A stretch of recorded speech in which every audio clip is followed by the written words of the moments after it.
Bom, pessoal, sejam todos muito bem-vindos ao nosso terceiro encontro do Clube do Livro da Página 20.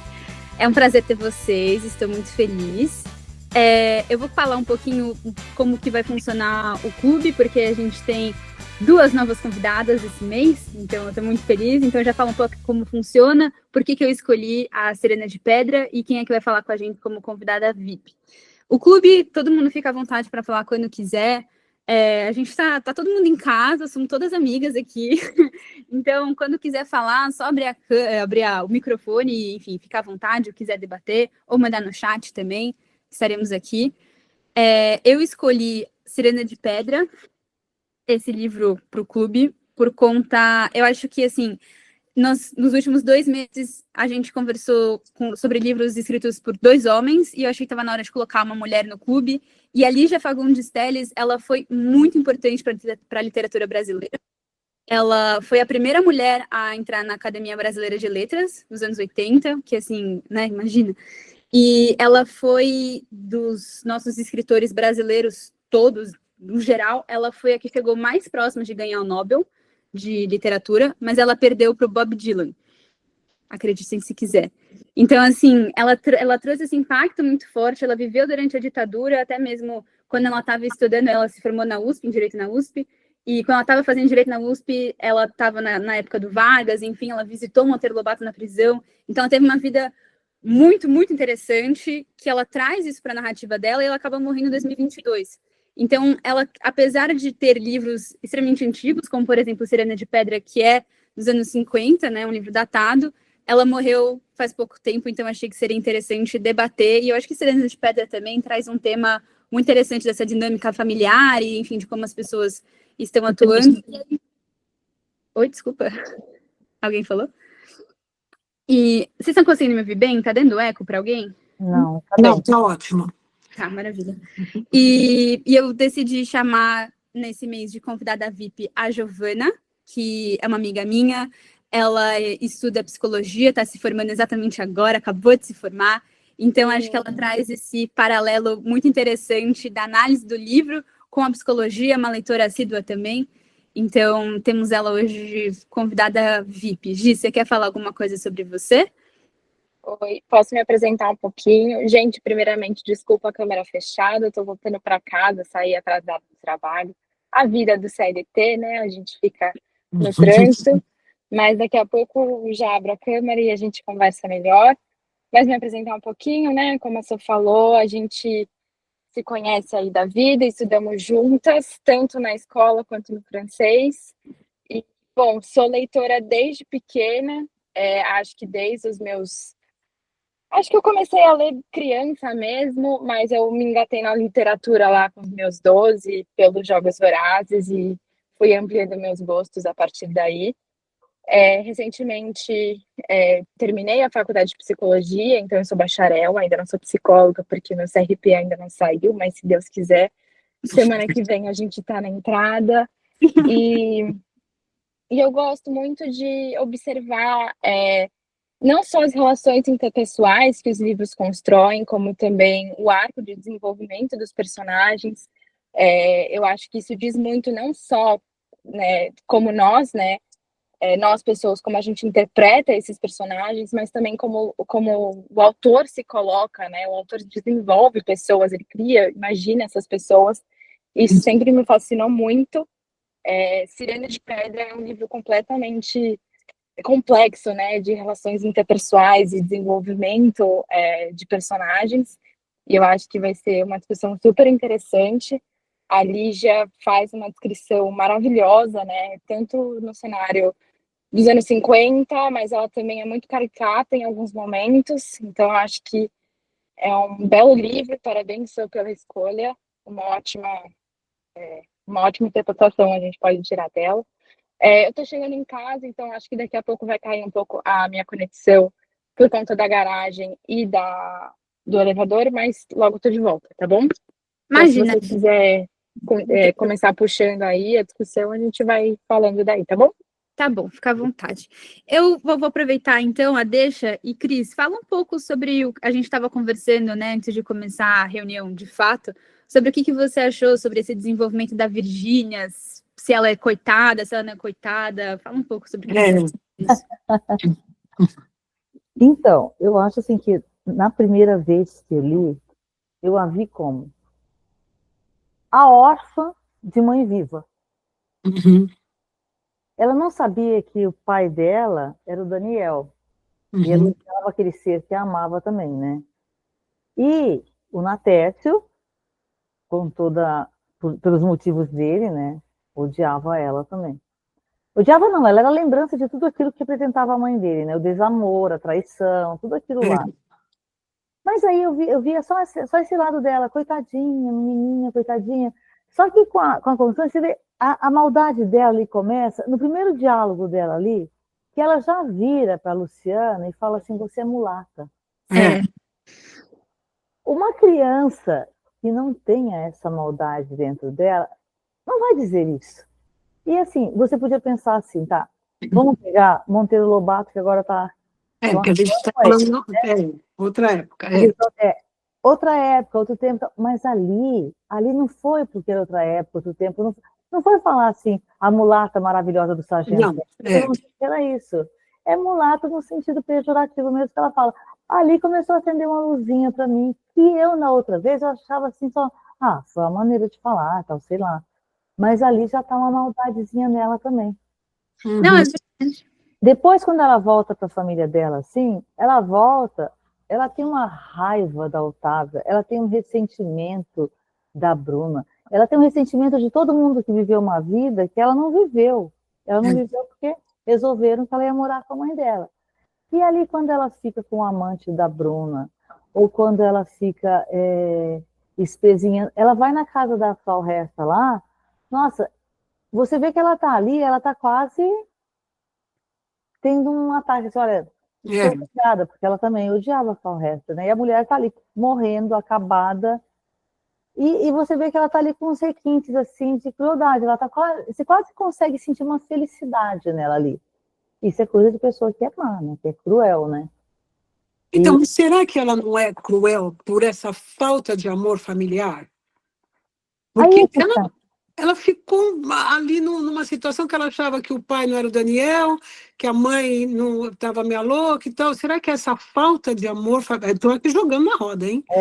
Essa falta de amor, ela não conseguiu transformar isso em amor, sabe? Essa falta de cuidado familiar lá na infância, ela sendo a mais pobrinha, mais rejeitadinha, porque ela não sabia que o Daniel era o pai dela, né? Não. Então, será que não é isso? Que e ela era cruel com ele também, né? Ele então, tentou ser amoroso com ela e ela também ela era difícil ali. Então. Mas o que eu acho que não, assim, Lisete, as pessoas, elas costumam muito justificar o que eu sou, o que eu sinto, o que eu faço hoje com a miséria que eu vivi.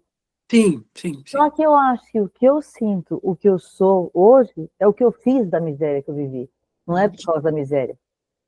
Você entendeu? Eu posso pegar um limão e falar, nossa, coisa azeda, minha vida é horrível. Eu posso fazer uma limonada, eu posso fazer no nosso caso é mais caipirinha, né? Não é? História de limonada. Uma caipirosca, assim. Mas é verdade. Eu acho isso, que assim, muito da vida da gente é o que a gente faz com o que a gente viveu. Não é por causa do que a gente viveu. É verdade. Porque eu acredito que o mundo seria muito terrível se tudo fosse... Já pensou se todas as pessoas que sofrerem tivessem prazer em ver o outro sofrer? Tem muito sofrimento no mundo. Seria muito pior do que o que é, eu acho. Mas a Virgínia muda, né? Assim, acho que tem as duas partes do livro são bem contrapostas. Assim, a Virgínia criança, que tem essa maldade com a Luciana, principalmente, ela maltrata bastante a Luciana, pisa nela bastante.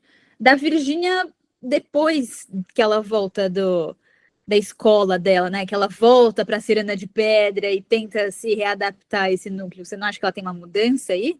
Eu acho que ela fica mais requintada na crueldade dela. Ela fica mais elaborada. Mais elaborada.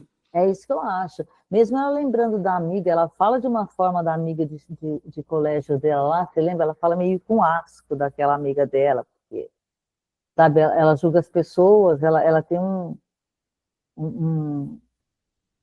ela acredita no bem e no mal. Ela acha assim que ela tá ali para vingar, ela vira meio uma deusinha, assim, sabe? Olha, fulano fez isso e tal. E no final, você vê, assim, é engraçada essa história, porque no final é basicamente todo mundo igual, né? É aquilo que a Otávia fala, tem uma hora que a Otávia fala, quer ver, eu até marquei aqui que ela falou ali, que eu achei muito interessante uma coisa que a Otávia falou,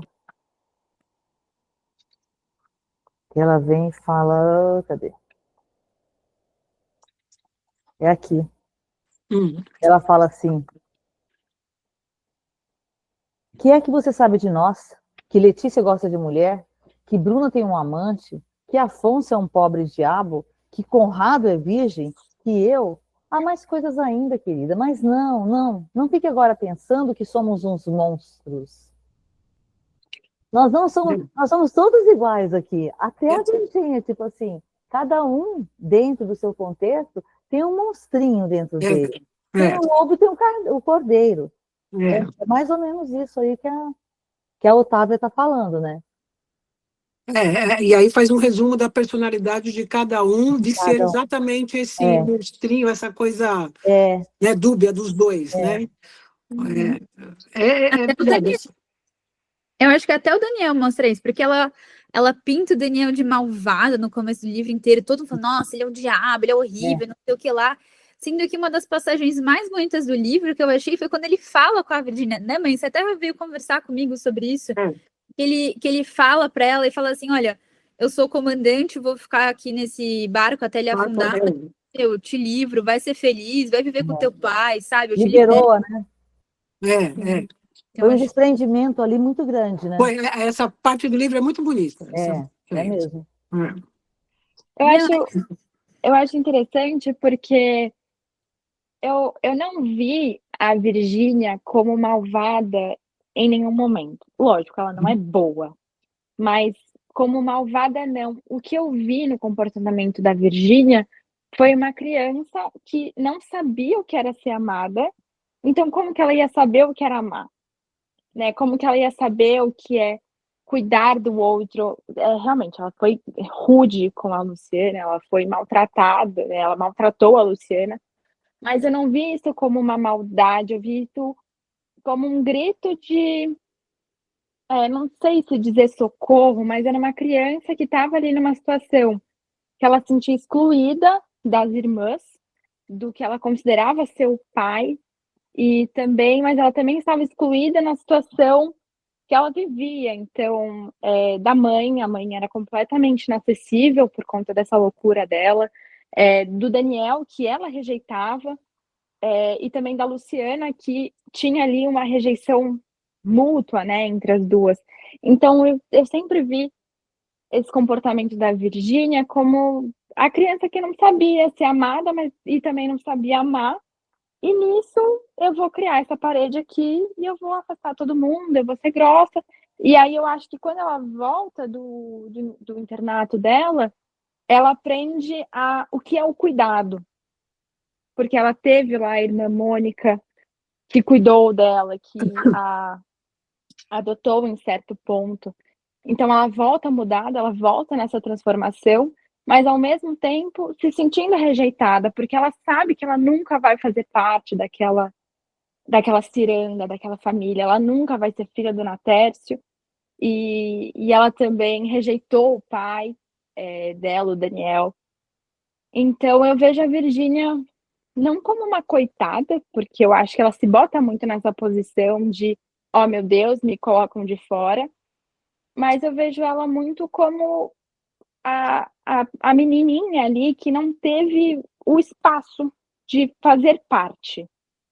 E eu vi muito nesse sentido, e eu acho que ela se apega muito nessa rejeição que ela teve da ciranda, que ela teve do Natércio, mas eu não acho que ela é maldosa, assim, que ela é grossa, que ela é rude, porque ela é uma pessoa ruim, né, assim como como vocês estavam falando. Mas eu acho que ela não sabe o que é ser boa ao outro até um certo ponto, até que ela teve a bondade da irmã Mônica na vida dela. Porque se você for parar para pensar até aí, ninguém tinha sido bom com ela também. Daniel, você não acha que foi com ela? Então, agora, esse é o ponto que eu também queria colocar. Vê bem, eu não tinha pensado nisso. Agora, falando, é que eu raciocinei. Será que o mais cruel de todos não foi o Daniel? De viver uma mentira? A gente está. Estou jogando aqui na roda, porque, assim, claro, a gente tem que ver, transportar para 1950, que uma traição era uma coisa do outro mundo. Hoje Sim. não seria assim. Mas será que ela realmente. Quem foi. As duas pessoas cruéis da vida dela não foi a mãe e o Daniel? Vamos pôr a mãe entre um ponto de interrogação por causa da loucura dela. Mas será que o Daniel, que fazia o papel de pai, mas não assumia que era o pai e jogava para o outro. E será que ele não era o cruel por viver uma mentira? Porque ela viveu uma mentira. Ela foi, entre aspas, vítima de uma mentira. E aí que ela nunca mais se encaixou no âmbito familiar. E ela não conseguiu transformar isso em amor. Então, assim, será que não? Não sei. O que vocês acham? Eu acho que o Daniel não contando a ela que ela era filha dele, ele impede ela de encarar, porque ela se vê como a sozinha ali. O pai não quis levá-la, a mãe não quer vê-la. Então, acho que se o Daniel tivesse seguido nesse caminho, talvez ela teria, não sei, sofrido menos, ou... Sofrido menos não, porque eu acho que ela teria sofrido bastante. Também ao perceber que o Natércio não seria filha dele, ela seria filha do Natércio, mas talvez teria caído um pouco mais em realidade. E aí a Cristina me perguntou se eu acho que o Daniel não foi bom com ela. Eu acho que ele foi nos momentos em que tinha ali uma interação. Eu acho que ele era bondoso quando ele interagia com ela. Mas eu acho que ele também não tentava se aproximar num cuidado, não só por conta dele, mas porque a Virgínia também não deixava, porque ela não via ele como essa figura. É uma barreira, né? Ela criava essa barreira. Mas eu acho que ele fez passagens muito bonitas no livro. Ele teve umas falas bem incríveis, e ele ter morrido e ter deixado os livros dele para a Virgínia, eu acho que também foi muito simbólico. Foi esse ato de bondade. E eu acho que ele também estava impedido, assim, né? Como que eu sei da mentira que ela vive e eu não vou passar isso para uma criança. Eu acho que ele foi, mas a Virgínia também não aceitou. Então, eu acho que talvez essa coisa da falta do amor, da falta do cuidado, também tenha sido um pouco de responsabilidade da Virgínia, de ter afastado o Daniel. Mas eu acho que o Daniel também, ele se coloca no escritório, se coloca ouvindo a música. Ele não se bota à frente da Virgínia também em alguns momentos. Ele era um adulto. Imagina, pode falar. Eu acho que o mais interessante desse livro, assim, a dinâmica mais legal, é que ninguém é bom e ninguém é mal nesse livro. Não tem nenhum bonzinho, não tem nenhum malzinho. Porque, não, assim, acho que tem todos os malzinhos e todos os bonzinhos. Todo mundo é ruim nesse livro. Tipo, todo mundo é ruinzinho. Então, até o pai, o Natércio, desculpa, Natércio, nome difícil. Ele é pintado na primeira parte o tempo inteiro como vilão. Então, assim, ele é o culpado pela loucura da mãe. Então, assim, ele que é o maluco por detrás daquilo. Ele fez alguma coisa com ela, né? Dá a entender que ele fez uma coisa grave com ela que deixou ela naquele estado. Então, ele também não é bom. Mas aí ele é bonzinho, porque no final ele paga pra Virgínia viajar e ser feliz. Então, assim, ele assume ela como filha mesmo não sendo. Então, ele é legal. Aí o Daniel é ruinzinho, porque também não assumiu a filha que tinha, mas ao mesmo tempo foi legal porque deixou os livros para ela. Então, assim, eu acho que tem essa brincadeira. A Virgínia também, extremamente debatível. A Bruna, que se fazia de santa, era imaculada, não podia fazer nada, assim, repudiava a mãe do começo ao fim por conta da traição, e no final ela acaba tendo marido também. Então, tudo aquilo que ela falou que era um pecado absurdo, ela acaba cometendo. Então, eu acho que é muito engraçado essa dualidade do negócio. Eu acho que essa é a parte mais interessante, porque no fundo todo mundo é assim. Na história de alguém eu também sou a ruizinha, sabe? Sim. Então, na história do outro a gente é o vilão, né? Exato, a gente não sabe quão ruim a gente é, porque ninguém é 100% bom, ninguém é 100% mal. Mas acho que é interessante essa brincadeira que a Lígia propõe. Eu acho também. E se brincar, provavelmente até a Virgínia é ruinzinha, né? Mas a Virgínia é ruinzinha. Na história da Bruna, né? Ela é ruinzinha. Ela é uma coitada, ela é ruinzinha. Você falou que de repente o Daniel era meio culpado pelo afastamento, ele era o vilão, tal, não sei o quê. Só que aí eu vejo o seguinte, imagina você está cheio de problemas, apaixonado por uma mulher, que a loucura dela só vai crescer, só vai piorar, e você é médico, você sabe disso, e você está naquele desespero. Aí você tem aquela menina que é sua filha, mas ao mesmo tempo, se você contar para ela que ela era filha dele, ele ia aprisioná-la no mundo, ele ia tirar dela a possibilidade de ir lá para casa do pai dela e ter uma vida mais confortável, ter um futuro melhor, ele ia tirar dela isso tudo. Então aí eu acho que ele sacrificou, que eu vejo o Daniel, ele sacrificou a paternidade dele até pelo bem da Virgínia. Eu não vejo como vilão. Aí a gente vê a Luciana. A Luciana é aquela pessoa que trabalha na casa, que é a e ela realmente, ela tem um relacionamento com a Virgínia, que é de ficarem se espezinhando. Inclusive, a Virgínia está apaixonada pelo Daniel, mas acha que ele vai gostar de você? Você acha que não sei o quê? Imagina você cuidando da mãe dessa criatura, cuidando do Daniel lá, e apaixonada pelo Daniel, e uma pirralha vem falar para você que você não vai ter o Daniel. Qual a possibilidade de você gostar dessa pirralha também? Não, nenhuma. Aí tem a dualidade, entendeu? Ou seja, a Virgínia não dava chance para as pessoas gostarem dela. Não, é verdade. Sim. Isso. E é por isso que ela não é a tadinha, né? Por Não isso é. que ela é a... E na primeira versão, eu comprei a ideia de coitadinha. Eu lia mais, a primeira vez que eu li há uns 20 anos atrás, a minha ideia era outra. Eu li agora de novo, eu tive uma visão completamente... Não, e eu acho que ela até não dá chance que quando ela é aceita no grupinho que ela desejou a vida inteira fazer parte, ela finalmente falou assim, não, ó, beleza, vem aqui, cola com a gente, vem ser da nossa, ela fala, não quero vocês, todo mundo. eu vou embora. Então, assim, tipo, não quero fazer parte, não quero ser aceita por ninguém, eu realmente não tô afim. Passei minha vida inteira desejando fazer parte dessa cirandinha dos duendinhos aí. Não, agora eu não quero, agora eu não tô afim, tchau. Mas antes de ir, eu fico com o amante da minha irmã. Eu tento pegar o Conrado. Então. Eu vou na Letícia e falo assim, eu não quero nada com você. Então, eu acho que, principalmente quando ela descobriu que eles não são tão perfeitos, assim, a interpretação que eu tive, quando ela percebeu que eles não são perfeitos, que cada um tem um problema, ela falou, putz, não quero ficar com vocês não são perfeitos do jeito que eu imaginei. Principalmente o Conrado, que ela passou a vida inteira apaixonada por ele, desejando ficar com o cara, sendo que ele tinha, assim, entre aspas, um segredo que deixou ela de cara e falou, não, agora é que eu realmente não quero ficar com você. Inclusive, acho que é um bom tema falar sobre, imagina, quando eu li esse livro, eu acho que, apesar de ele ser dos anos 50, ele não acho que ele é tão datado assim, não dá tanto para entender que época que é. Dá para você entender que é no passado, mas não dá para entender quão distante é esse passado. E quando a Lígia, nos anos 50, teve a coragem de escrever um romance que tratava de um tema da impotência sexual de um homem, ela foi muito corajosa.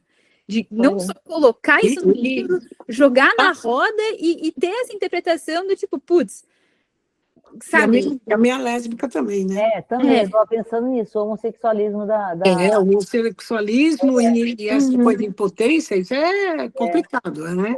Ela fez hoje não, mas para ela escrever sobre isso, e ela escreveu de uma forma muito sutil, muito... Aliás, todos os personagens que a gente está falando é de uma inteligência astronômica, a construção deles. Porque a gente mesmo, cada um interpreta de um jeito, e aí, geralmente, é pelo nosso iceberg, né? Pelo que a gente tem interno, que a gente interpreta o personagem. Então, assim, é muito legal isso, porque é uma inteligência de uma autora fantástica. É o primeiro romance dela, ela nunca tinha feito nenhum romance antes é o primeiro? Não É o sabia primeiro. Imagina. A bicha é boa mesmo. Agora, Né? uma outra coisa, já que a gente falou aí da homossexualidade lá da Letícia, né? É uma coisa assim que eu também fiquei me perguntando. Tem um julgamento ali pesado da Virgínia com relação à Letícia. Onde foi que ela se perdeu? Onde foi que ela foi ser assim? Como que pode, ela sabe? Tem um julgamento pesado ali. Aí, nós estamos em 1950. Isso. Eu até me perguntei ali enquanto eu lia, se essa voz, esse julgamento da Virgínia, seria da Lígia naquele tempo, naquele momento, naquela época? Eu achei interessante. Eu acho que talvez se ela tivesse um julgamento desse, será que ela colocaria no papel isso? Então, criticando. Pela voz da Virgínia, ela critica. eu acho que assim, Pode ser. pontos. Não entendi. Um protesto ali, né? Mas eu Não acho sei que se eu entendi. Pode falar, Tô, pode falar. Não, pode falar, Gi. Gi, fala aí. Não, o que eu ia falar é que eu não sei se eu entendi como uma crítica da parte da Lígia ou como um protesto, mas também eu vi nesse momento que ela falou essas coisas que você apontou, Cris, como uma menina que é completamente alienada desse mundo de romances, né? E ela entra nesse grupo e ela vê algo que é completamente fora do comum. Então, eu vi isso muito mais como um questionamento da Virgínia, naquele momento, no mundo que ela estava inserida, como da Lígia. Porque eu acho que se a Lígia tivesse essa questão e essa crítica, eu acho que ela realmente não teria colocado no papel. E 2, ela não teria feito a Letícia e a Virgínia terem uma breve relação ali, então elas tiveram, né, a Letícia beijou a Virgínia e a Virgínia ficou super inclinada, até porque acredito que se ela não tivesse ficado inclinada, ela não teria voltado ao apartamento da Letícia depois que ela ficou com o Rogério, como forma ali para se desculpar. Então eu vi o questionamento da Virgínia como normal da época, porque ela é completamente alheia, né, às relações sexuais, interpessoais. Ela, até onde a gente sabe, ela nunca tinha beijado um menino até então, e ela conhecia o que era prática, né, o que era pré-estabelecido na época, que era homem com mulher, ponto, acabou, e é isso, e tudo que ela viu, tanto com a Bruna e o Afonso, o pai, o Daniel e a Laura, e o Natércio e a Laura. Então, acho que isso vem muito dela como construção, do que como a Lígia, e eu acho que a Lígia coloca esse questionamento justamente meio assim, precisa fazer porque a gente tá aqui, entendeu? Uhum. Eu acho que, assim, tem 2 pontos, porque existe uma liberdade literária na época para falar sobre isso. Então, assim, se tratando dos anos 50, é socialmente aceito você repudiar atos de homossexualidade. Então, assim, eu acho que é extremamente aceito na época, quando o livro foi lançado, falar sobre isso. Então, acho que por mais que ela tivesse esse conceito dela mesma, ela teria sim a coragem de colocar no papel, porque é a sociedade que ela vive, ela é uma mulher do tempo dela. Então, acho que, tem esse fato. E 2, a Virgínia é, por si só, extremamente preconceituosa. Essa menina, ela é muito preconceituosa. Tem até uma passagem que eu fiquei horrorizada quando eu li, que eu falei, gente, esse negócio envelheceu muito mal. Porque ela vira da fulana e fala assim, a fulana, quando morrer, ela é negra hoje, mas quando ela morrer, ela vai virar branca, porque os anjinhos são todos loiros e brancos. Não, no céu só tem anjinhos brancos, eu vi essa passagem. Gente, isso envelheceu muito mal. Eu até anotei no livro, eu falei, gente, Lívia, essa isso passagem... envelheceu mal. Então, assim, também ela vira pra Luciana e fala, você é mulata, você não presta. Tipo, gente, isso envelheceu muito mal. Então, assim, talvez na época já fosse feio falar isso, já fosse, hoje em dia, é extremamente intolerável. Seria pior, mas eu acho que já era, pelo tom que ela dá. Mas eu acho que ela coloca de propósito para a menina ser uma menina chata e uma menina, assim, bastante preconceituosa, porque a Virgínia é preconceituosa, ela não aceita ninguém, ela não quer ninguém, só ela é o bastante, às vezes nem isso. Então eu acho que tem mais essa demonstração dela mesma do tipo, eu sou preconceituosa e minha personagem é preconceituosa, e não por isso o autor é. Alguém aí falou... sim. Alguém aí mencionou assim, que talvez o ato do Daniel liberar a Virgínia para ir para a casa dela fosse uma crueldade, que ela, ao invés de contar, né? Aí aqui tem um trecho no livro assim, que é uma outra coisa assim, a Virgínia falando. Abandonei minha mãe no momento em que ela mais precisava de mim. Era demente, mas muitas vezes me reconhecia. E no fim, eu sei que quis me ver, eu sei. Mas lá, tudo era feio, pobre, e eu queria o conforto da casa do meu pai. Então. Sim. O preconceito da nossa querida, né? Sabe, ela era bem materialistazinha também ali. Criança, às vezes é assim, mas tipo assim, ela não tinha apego nenhum ali aquela vida que ela tinha. Ela só Sim. tinha... Ela desejava, Não, ela almejava estar em outro lugar, ser outro alguém, pertencer a outro alguém, com certeza. Ela tinha esse ideal, né? O que seria fazer parte da ciranda, o que seria morar com o pai dela. Mas você falou da impotência do Conrado, e aí eu acho que eu queria ressaltar esse ponto, porque a Lígia ela é muito caricata nesse momento, né? Porque Aliás, você tem a Otávia, que é, nossa, que foi o que você me falou, né? Cheia de amantes, cheia de relações sexuais, a livre, a torto é direito. Ela dá a entender que ela também já ficou com a Letícia, então também essa relação homossexual, num tempo pré-pílula, então nunca foi abençoada ali pelos anjinhos brancos e loiros de nunca ter sido mãe.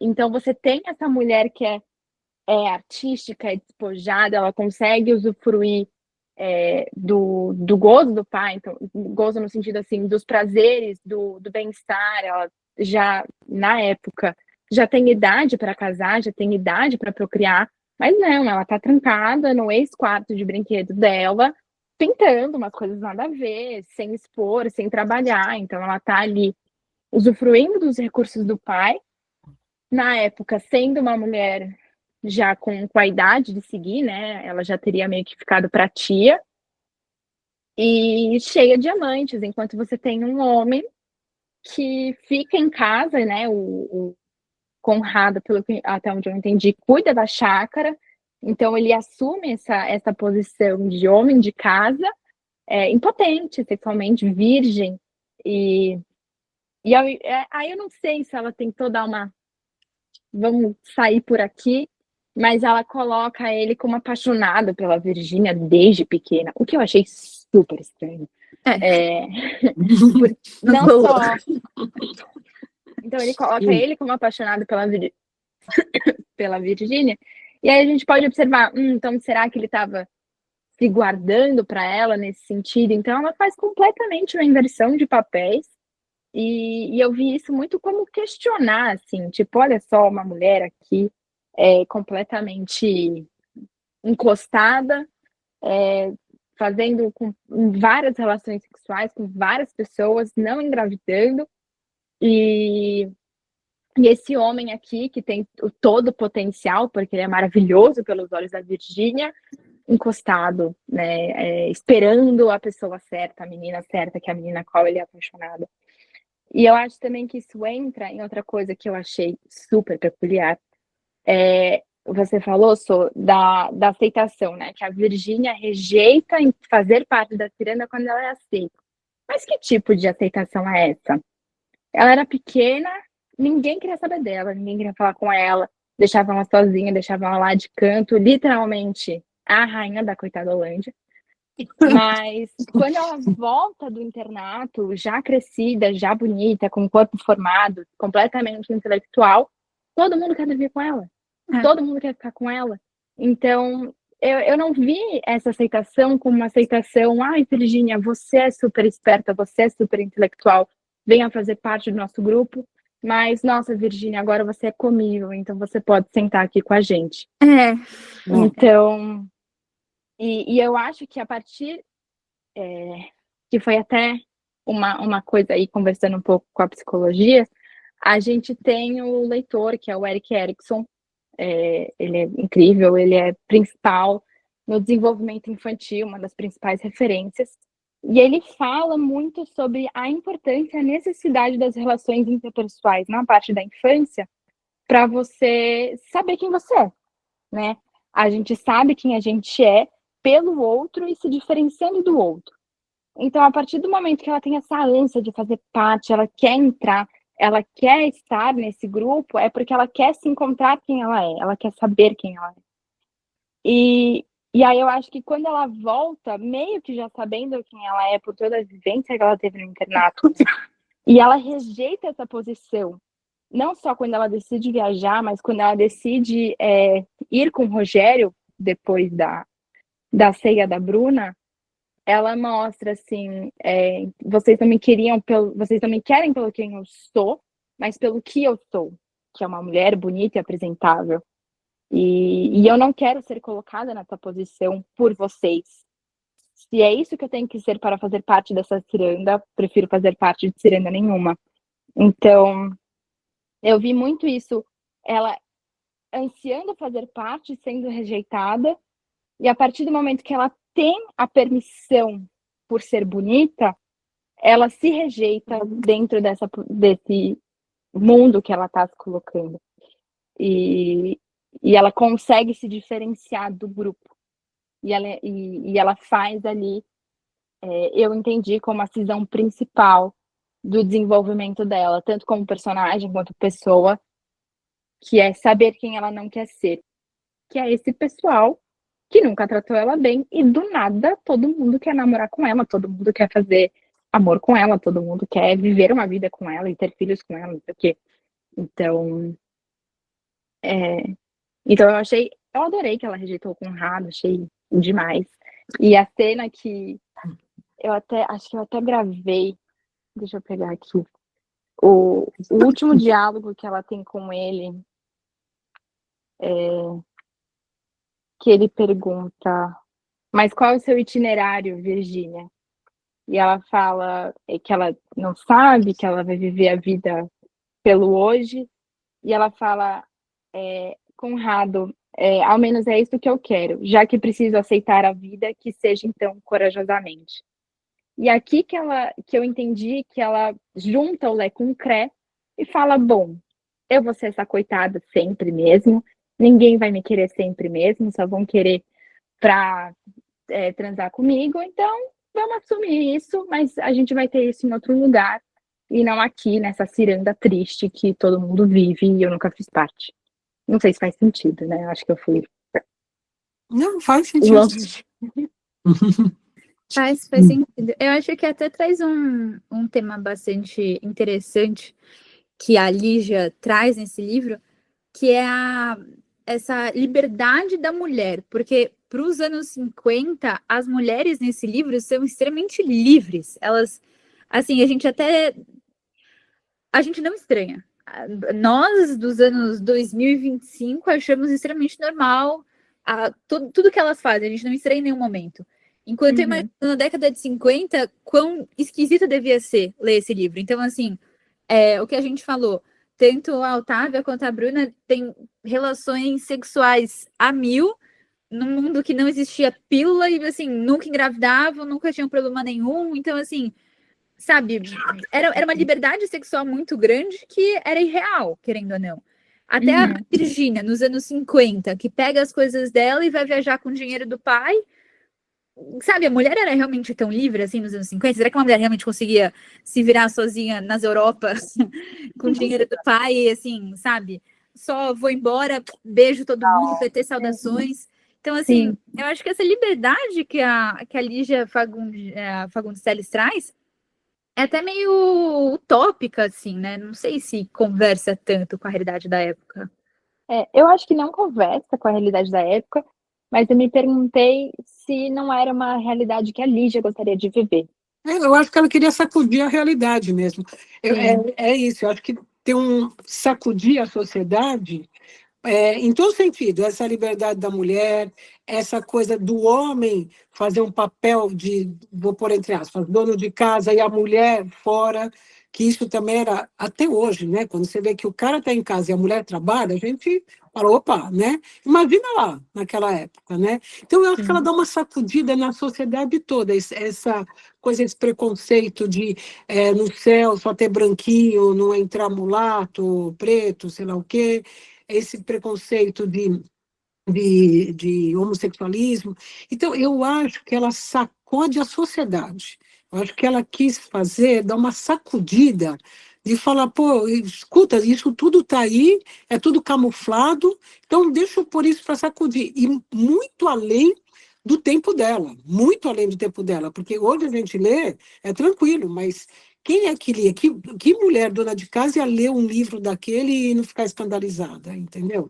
Então, eu acho que ela deu uma sacudida eu acho uma inteligência fenomenal nessa criação dos personagens. Eu acho assim, ainda mais você, Gi, que faz psicologia, deve achar fantástico isso, né? Sim. Que realmente eu acho show. Ela foi fantástica em muitos momentos, tanto nessa construção além do tempo dela, e como nessa construção inteligentíssima de personagens, né? São os personagens que a gente tem acesso, mas não tem ao mesmo tempo. Então, eu não sei se foi uma sensação de todas, mas eu senti que eu não conhecia a Virgínia. Eu vi ela... Não conhecia, é isso que você falou? Não conhecia. Eu vi ela como essa, né, moça que passou por sérias dificuldades da vida, mas eu acho que quando eu termino um livro, eu gosto de perguntar, o que esse personagem ia gostar de ouvir? Eu não sei dizer da parte da Virgínia. O que será? O que esse personagem ia gostar de ler, de fazer?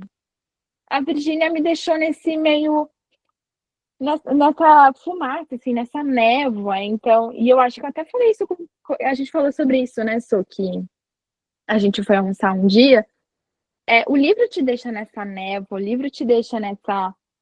Você sabe, mas você não sabe. Você tem acesso, mas não tem. E eu acho que a Lígia foi completamente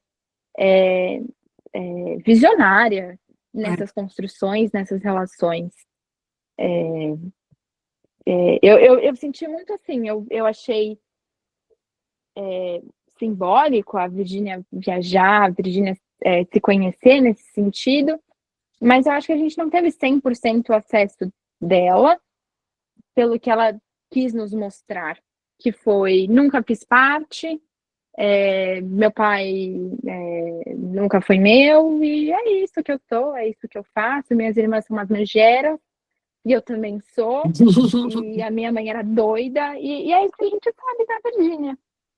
Mas, olha, Gi, eu acho que você falou uma coisa, eu não tinha parado para pensar, mas agora deu aquele mind blow, assim, nossa, genial, porque assim, essa Sirena de Pedra, que é do tipo, ela quer entrar na brincadeira de todo mundo, ela quer fazer parte do grupinho, então ela sabe, mas ela não sabe.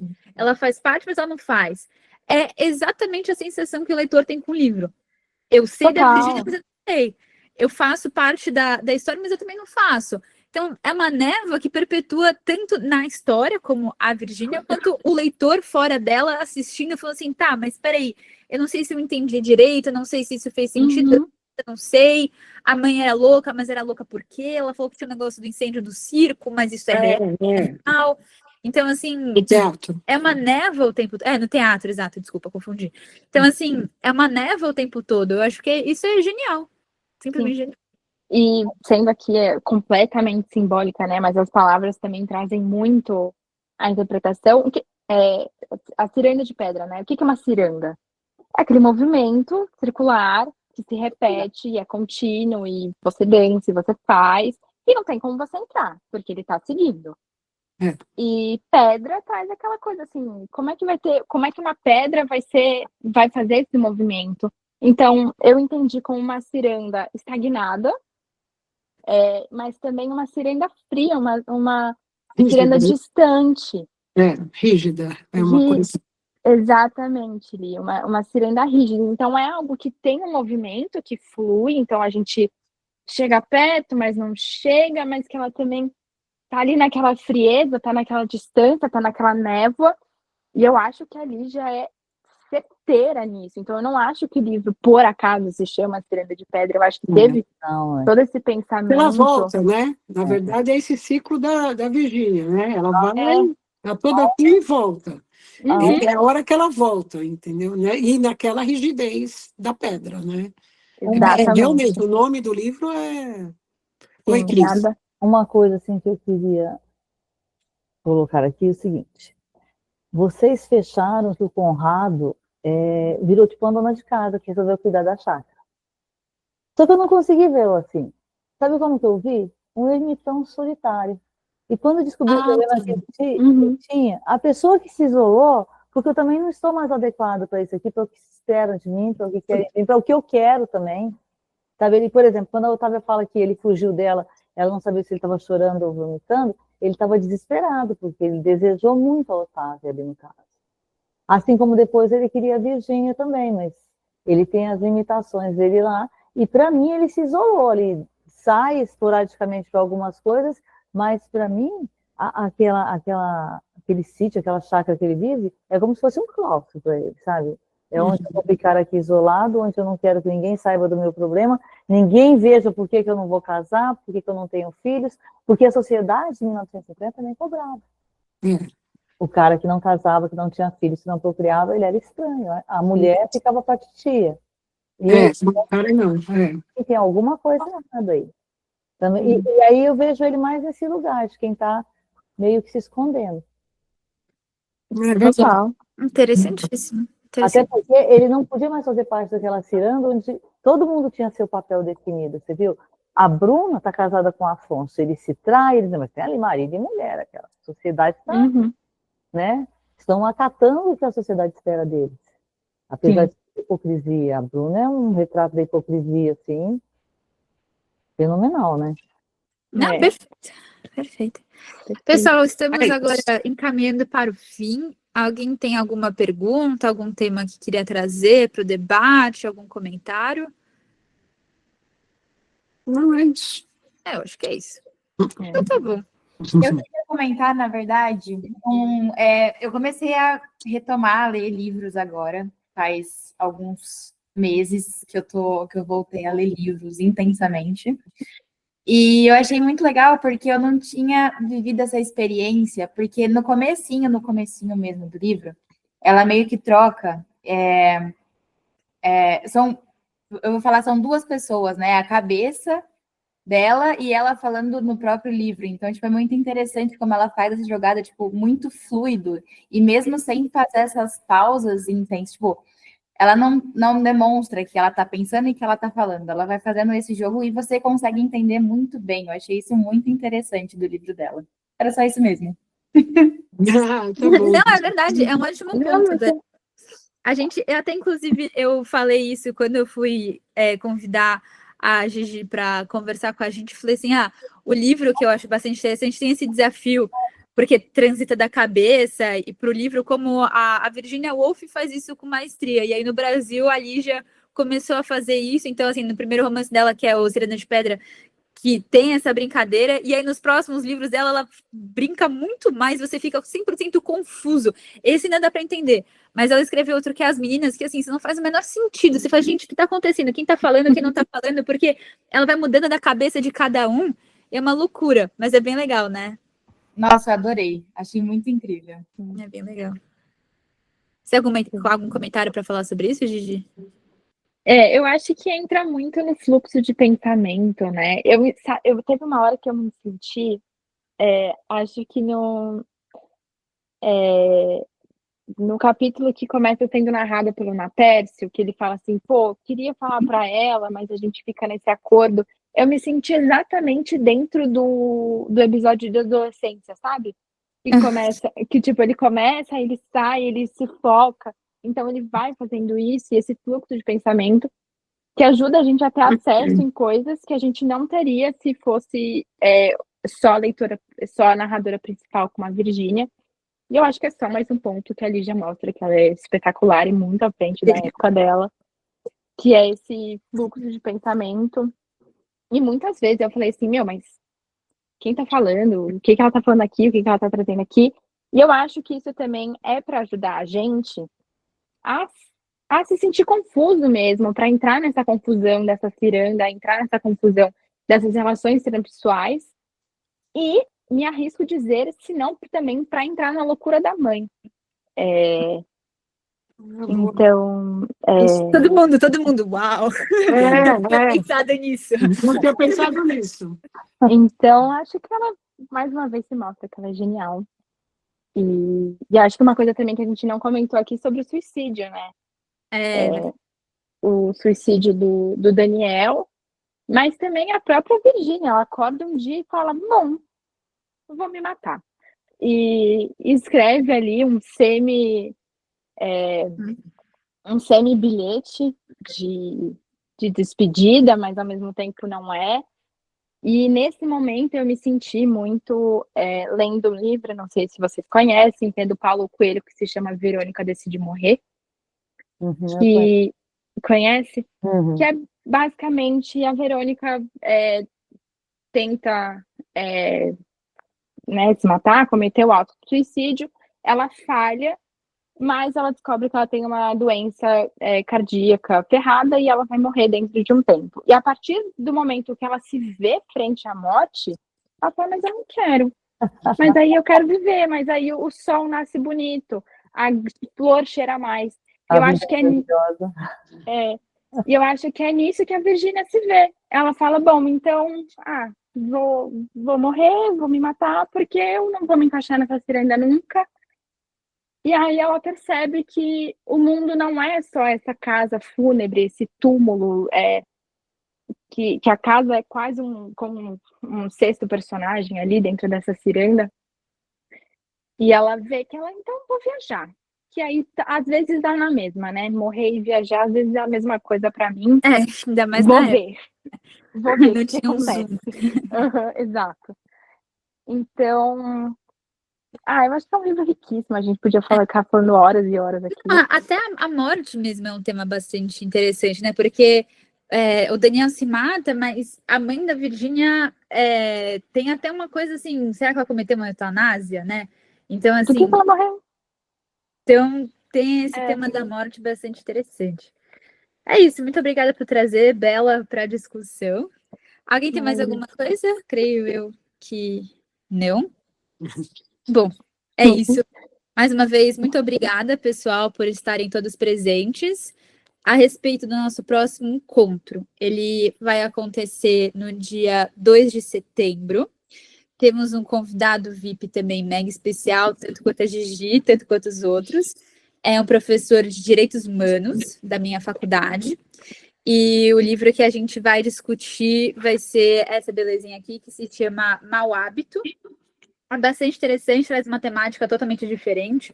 Não vou dar spoiler, não vou falar sobre o que é, mas eu vou falar que é uma temática bastante interessante. E um professor de Direitos Humanos, então, assim, vamos ver o que vai trazer para o nosso próximo encontro. E também eu vou deixar aberto no grupo, vou mandar mensagem para vocês, para se alguém tiver alguma indicação de livro para trazer para o clube, se alguém tiver alguma recomendação, o que vocês querem ler, o que vocês não querem, já deixem aberto para a gente escolher para o mês de outubro. É que tem que ter um pouco dessa antecedência para eu saber quem chamar para o VIP, mas para o mês de outubro a gente já traz um livro dos membros do clube. Ai, que chique. Então gente, muito obrigada mais uma vez. Obrigada, gente. Obrigada pela presença de todo mundo. Muito obrigada pelo convite. Obrigada, gente. Obrigada a todos. Beijinhos. Tchau. Boa noite. Boa semana. Para você também.